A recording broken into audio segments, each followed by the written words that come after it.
الحمد لله رب العالمين وصلى اللهم وسلم على نبينا محمد وصحبه أجمعين ودرسي لحاد إيو كتاب كأني الداء والدواء للإمام ابن القيم رحمه الله waxaan ku jirnay raadkii macsiyada weli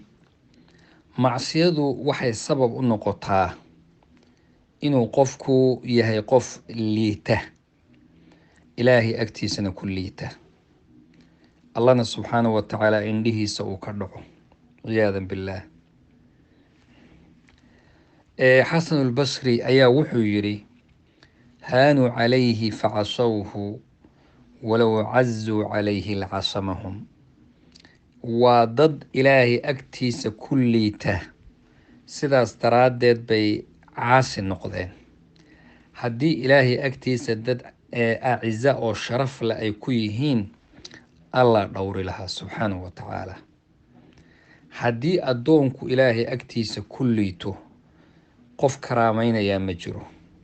waman yuhin illaahu famaa lahu min mukrim waxa ugu weyn dadku hadday rabaan haba weyneeyaan sida daahirka iyo muuqaalka dan iyagu marka ay kala yihiin ama cabsi ay ka cabsanayaan bay u weyneynayaan oo quluubtoodu laakiin qalbigooda waa axqaru shay waa qof aada u liita bukaya tusaale kasoo qaad qabqabalayaashii jiri oo kaliya soomaalidan kuwa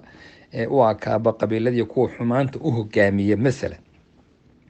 qofkaas xumaanta wata oo qabqablaha oo dadku daba yaacayaan aad ujeedo waxaa laga yaabaa mooryaantaasi nacfi marka ay ka helayaan iyo qaadkooday u daba ordayaan iyo biilkoodaa yar ay wax la booboobayaan laakiin haddii la weydiiyo qalbigooda way lacnadayaan marka qofku hadduu ilaahay subxaanahu wa tacaala agtiisa ku liito wuxuu noqonayaa qof ilaahayna uusan karaameyneynin binu aadamkuna uusan karaameyneynin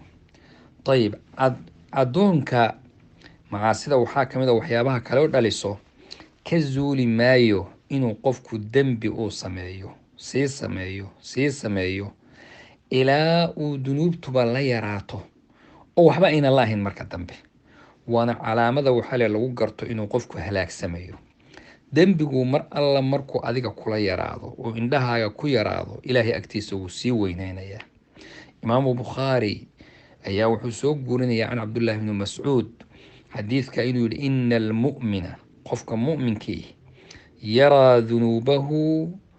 yacni dembiga wuxuu u arkayaa inuu fadhiyo jabal buur hoosteed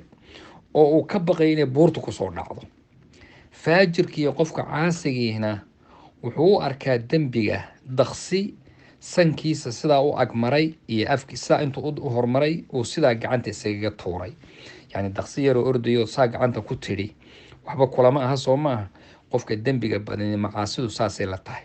laakiin qofka ilaahay ka baqaya waxaad moodaa hadday dembi ka dhaco buur inay kusoo dumayso dunuubta waxaa ka mid oo kale raadka xun ay ka tagto adiga keliya maahee dembiga adiga kaa dhacayaay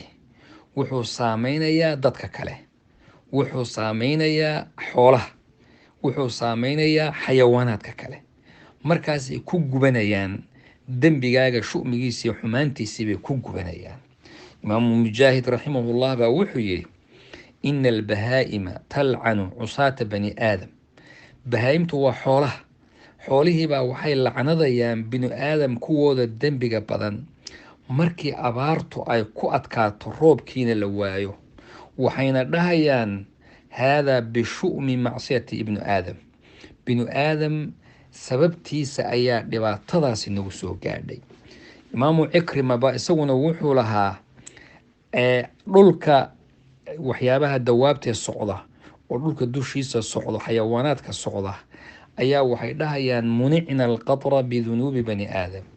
waxaa laynaga manciyey roobkii iyo dhibicdii naxariistii ilaahay binu aadamka dembigooda ayaa nalooga manciyey haddaba waxaad ogaataa xumaanta binu aadamka ka dhacaysa adiga kaa dhacaya waataquu fitnatan laa tusiibana aladiina dalamuu minkum khaasa waa sidaas dembiga inaga dhacayo waxaa ku gubanaya ummad kaloon dembaabin baa ku guban waxaa ku guban xoolihii waxaa ku guban xayawaanaadkii waxaa ku halaagsamaya dhulkii, waxaa ku halaagsamaya waxa hadda aad aragteen waddankeenna abaara iyo fulaan iyo maalin walba dhiiggii muslimka ayaa raqiis ku ah, maalin walba qof muslima ku dhimanaya oo kacbadii ilaahay uu rasuulku yidhi isagaa ka sharaf badan. xagee marka laga doonaya naxariis inay kusoo degto? ilaahay subxaanahu watacaala raxmadiisa hayna siiyo, xumaantana allah inaga badbaadiyo. wajazaakum allahu khayr wabaaraka allahu fiikum, wassalaamu calaykum waraxmat ullahi wabarakaatu.